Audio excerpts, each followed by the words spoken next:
woon ca diwaanu ko SICAD li ko daal di yóbbu bokk na ci agenda national de transformation jëm ci wàllum enseignement supérieur président Bassirou Diomaye Diakhar Faye Alaaji Rawane ci li mu gën a insister bokk na ci nécessité bi nga xamante ne ñu daal di repenser waat li nga xamante ne moom moo di université sénégalaise jëm ci li nga xamante ne moom moo di njàng mi tàggatu bi ak li nga xamante ne moom moo daal di ñeel lenn ci ay métiers yoo xamante ne mënees nañ ko caa daal di door ndege ni tey ci suba foofee ca diwaanu SICAD moom moo daal di teewee woon ndaje ma ànd ci ak ministre de l'enseignement supérieur di Abdourahmane Diouf mu ngay daal di sàkku à ce que ñu daal di gën a repenser waat li nga xamante ne ni moom moo daal di nekk université sénégalaise tey suñ doon yokk wala ñuy wàññi ci naka la ñu war a mën a doxalee. c'est-à-dire man dama jàpp ne université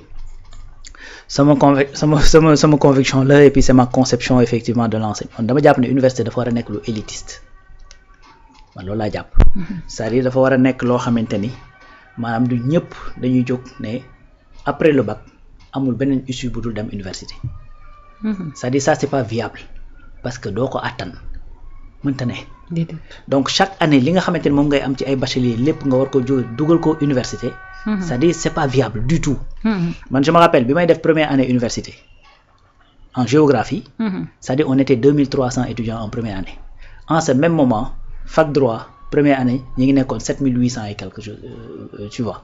C'est-à-dire rien que fac lettres année boobu fac lettres kese on était plus de 15000 fac lettres. Plus de 15000 et à l'époque dañu doon wax ne l'université Cheikh Anta Diop était conçue pour jël 15000 étudiants benn faculté rek dépassé woon na daanaka capacité d'accueil moo tax da nga daan xëy da nga daan jóg maanaam xaw ma nag ba xam loolu bi nga fay am ba léegi ou pas mais da nga daan la veille ngay dem pour dem jàpp place boo jàngee suba. Sinon boo ñëwee ci fenêtre bu dee TD moom boo deful ndànk ci fenêtre yi ngay taxaw amphithéâtre bi dafay fees dell. Donc loolu mooy li koy indi mooy que ni après tout le monde va à l'université c'est-à-dire il faut trouver d'autres mécanismes pour filtrer nga xamante ni dañuy def université boo xamante ni ce sera élitiste. ñoo xamante ni dañuy dem pour def par exemple université dafa war a ñi mu war a former mooy les maîtres à penser mooy ñi nga xamante ni dañuy ñëw. Comme ni muy amee ci yeneen réew yi nga dem Harvard par exemple wala nga dem Yale wala nga dem Sorbonne nga xamante ni ñooñu c'est-à-dire lii seen li leen di préparer mooy que ne ëllëg ñu nekk ñi nga xamante ni ñooy doon les grands intellectuels yooyu nga xamante ni ñooy def les théories yi nga xamante ni moom mooy sous-tendre xam nga. nu ma koy tudd les relations sociales xam nga les orientations politiques et cetera ki demee noonu mais un pays qui veut se construire il faut qu'il y ait des constructeurs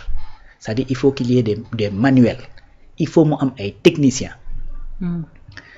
Tu vois gis nga tey le Japon de Meiji quand ils ont voulu se développer dañoo jël ay xale yóbbu leen Europe ñii Amérique xam nga pour lan pour ñu dem jàngi technique d'industrialisation ñii dem jàngi architecture ñii dem jàngi droit ba ñu dellu see gis nga la première constitution du Japon xam nga ci fan lañ ko inspiré. Constitution Allemagne lañ ko inspiré c'est-à-dire des architectes sont revenus pour tabax. Des industriels sont revenus pour defar ay usines ak ñoom seen yu ne mel mais boo xoolee tey le fait que par exemple boo demee en Chine que la Chine bouillonne comme elle bouillonne actuellement c'est parce que la plupart des Chinois sont manuels c'est des techniciens. Donc yow bu fekkee da nga ñëw nag dans un pays boo xamante ne la plupart des gens dañuy dem à l'université nga xam ne mën ngaa def 4 ans doo am métier. te loolu mooy dëgg c'est-à-dire tey seetlul la plupart man par exemple. Je vais prendre un exemple sur moi. Bi may def première année on était 9 yoo xamante ni ñoo doon ànd tous les jours on était ensemble c'est-à-dire les 7 xam nga lan la ñuy def actuellement nii c'est des enseignants. C'est-à-dire Sénégal le circuit mooy da ngay jàng ba yeesee kayit dem jàngale ci jàng ba yeesee kayit dem jàngale ci imagine sur 9 ñoo xamante ni géographie lañ doon def. à quel point la géographie est technique à quel point effectivement la bëri ay débouchés. Presque tout le monde ñi ngi jàngale. Donc loolu problème la. léegi nag loolu pour mën ko gaar il faut ngay dabu gaay. C'est-à-dire tey da ngay dem au Canada dañu am par exemple benn système bu ñu tuddee les cégep yi c'est des collèges après BFM da ngay dem cégep comme booy dem lycée fii Sénégal léegi am nañu ay lycée technique foofu c'est pareil. Sauf que lycée bi boo ko defee ba sa niveau bac. booy am bac tu as ton métier. Parce que dañ lay former ci métier bu spécifique nga xamante ni yow dès le niveau du bac c'est-à-dire à l'âge de 18 ans 19 ans bu dee fii Sénégal 20 ans am nga déjà ce métier, tu es opérationnel, tu es déjà un professionnel parce que de la seconde à la terminale da ngay jàng di liggéey da ngay pallier les deux théorie pratique donc boo yegg si terminale tu es déjà un professionnel aguerri xam nga su boobaa lan la lay permettre doo dem ci entreprise ñun la dañoo soxla expérience 3 ans nga ni ngàmm di xoole Sénégal da ngay gis ku yor maîtrise ku yor master ñu ne ko da ngay soxla expérience 3 ans du ko am te jàng na ba yor diplôme. Donc, le master, c'est 5 ans. Master 2. N'est-ce pas? Donc, da ngay gis koo xamante ne day yor master 2 maanaam expérience professionnelle bu dëgër du ko am alors que fële te master 2 bi c'est-à-dire su fekkee ni Sénégal système bi fi amoon bu njëkk nga xam ne 7 ans ngay duggee. 20 ans ngay am bac 25 ans ngay am master 2. Le Canadien à 25 ans il a déjà 5 ans d'expérience professionnelle yoo xamante ni professionnel dur quoi du ay allié. ay jàng liggéey. Mais kooku bu ngeen tasee sur le marché international wala ngeen tase ci benn secteur yow moment bi nga xamante ni yow taxaw nga pour pratiquer moom déjà mën naa nekk sa chef fukki yoon ak juróom-ñaar bàyyi na la fa très bien donc loolu moo tax ñoom c'est comme ça qu'ils ont fait te loolu ça t'empêche pas que boo demee ba ci kanam nga ne man nag léegi wax dëgg fa yàlla gëstu ñor na ma bëgg naa yegg yenn niveau yeeg yu demee noonu mais nga jëlaat sa diplôme boobu dem université inscrire daal def sa formation continue formation universitaire n'est-ce pas donc pour man loolu c'est une solution boo xamante ni état da cee war a dox à 100% loolu nag encore une fois état mi ngi ciy dox parce que c'est pas pour rien ñu am ministère de l'enseignement supérieur ministère de l'éducation nationale mais ministère de la formation professionnelle n'est-ce pas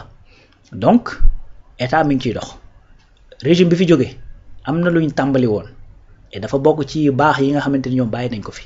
mooy les lycées techniques et professionnels yi nga xamante ni installé nañ leen à travers le pays loolu faaw ñu gën ko ñoŋal il faut ñu gën ko ñoŋal beneen affaire mooy def ce qu'on appelle de l'incitation maanaam di inciter xale yi dès le bas âge à aimer les matières scientifiques te loolu pour man bokk na ci li ko mën a aider mooy dès le bas âge ñu changer un peu le programme depuis le primaire gën a insister sur les matières scientifiques parce que en vérité matières scientifiques yi ñoo gën a naqaree assimiler que les matières littéraires xam nga donc école moom boo ci yàggee tuuti rek boo góorgóorloo tuuti mën ngaa làkk anglais mën ngaa làkk français effectivement waaw boo mën nga faa bañ a dem sax tey làkk di bind mais les matières scientifiques c'est-à-dire c'est des choses yu nga xamante ne bu ñu la ko jàngalul mën nga ko bañ a lool te d'ailleurs beneen affaire sax mooy que ni boo xoolee bu njëkk àddina tolloon na foo xamante ni y avait pas ces matières là c'est-à-dire da ngay gis était philosophe celui qui maîtrisait toutes les sciences loolu lañ daan wax du dëgg donc après lañ dem ba séparation yi am et tout ça les premières écoles ñu ko créé fu ñu jànge donc c'est-à-dire nit ki mën na am ay prédisposition il faut que loolu nga yee ko ci moom rek mooy que ni dès le bas âge effectivement ñu mettre en place ay systèmes yoo xamante ne dana mën a permettre ñu gën a inciter xale yi à aller vers les matières scientifiques comme ni ko japonais yi di defee comme ni ko chinois yi di defee comme effectivement ni ko les coréens di defee et jur na résultat donc et on n'a pas besoin de recréer la roue donc boo gisee ci àdduna bi foo xamante ne am na lu ñu def te muy dox te ñooñu suñ système social soriwul trop ak ñoom suñu échelle de valeur soriwul trop ak ñoom aussi donc ça veut dire que ni ça doit être possible voilà donc pour man daal loolu la mooy fexe def le tout ba nga xamante ni du ñëpp forcément ñooy dem université ci diggante bi nga am ñoo xam di nga leen mën a téye orienter leen feneen ba ñu mën a def leneen loo xamante ni très rapidement dinañ mën a opérationnel jëriñ seen bopp jëriñ réew mi le plus longtemps possible parce que quelqu'un qui rentre dans le marché du travail à 30 ans su retraité à 60 ans ben il aura servi que 30 ans voilà bu dee 65 ans la retraité 35 ans mais ku commencé à 20 ans il a 10 ans de plus boo xamante ne dina mën a servir boppam servir le pays effectivement voilà ma ngi noonu merci beaucoup Alaaji Rawane ci kàddu yooyee rek dama koy daal di dëggal ndax moom professeur Abdourahmane Diouf kàddu yi mu daal di yëkkati mooy 45 milliards yoo xamante ne dinañ ko daal di dugal ci étudiants yi at bu yàlla sàkk loolu tamit daal di nekk koppar gu bari koo xam ne état da koy dépenser jëm ci li nga xamante ne moom moo di étudiants yi balaa ñuy dugg te loolu il faut préciser c'est uniquement ci restauration kese la kese lekk geeg naan gi donc 45 milliards par année bourse ñëwagul la courant ba ngay fay waaw ca campus ba ñëwagul charge personnel UCAD ak yu demel ñëwagul tu vois donc te UCAD la ñu tudd. Ouais. Ben y a les universités régionales bon c'est vrai que kii bi c'est l'enveloppe nationale et tout ça. Ouais. Donc vraiment c'est très lourd te loolu aussi dafa bokk ci li ko indi moom da koy wax souvent le docteur Abdourahmane da koy rappeler très souvent mooy ne année yi chevauché wu. Da ngay gis koo xamante ni licence 4 ans la koy def. Parce que année yi dañoo chevauché wu par exemple gis nga université de Thiès je sais pas ba xam léegi ba tey mais man à l'époque bi ma fay def ma licence en création multimédia effectivement problème boobu dafa amoon c'est-à-dire ñi nga xamante ne dañoo nekkoon UFR seen licence 4 ans lañ ko doon defee parce que dafa am année boo xamante ni grève bi dafa takkarnaase ba finalement bi ñuy def examen et tout ça l'année était déjà écoulée. Donc dañu obligé def très tardivement examen ba finalement tranquillement da ngay def sa licence après nga xool tu te rends compte que y a une année que tu as perdu. Donc loolu également dafa nekk problème te problème bu naqaree réglé mu ngi noonu. Loolu moom casse-tête la même ci ministre bi. Parce que en vérité comment tu vas régler munoo ne gars yi toog leen année bii du leen jàng. déedéet. xam nga munoo également ne ñële xaar leen ba déwén ngeen soog a tàmbali. Donc voilà effectivement casse-tête bi nga xamante ne moo ci loolu mais je pense que il avait dit que defoon nañ ci séminaire bu am solo fii ci Mbour. dem tëju waxtaan pour trouver ay solution ci loolu nu ñu koy régler te je pense que amoon nañu ay début de solution aussi.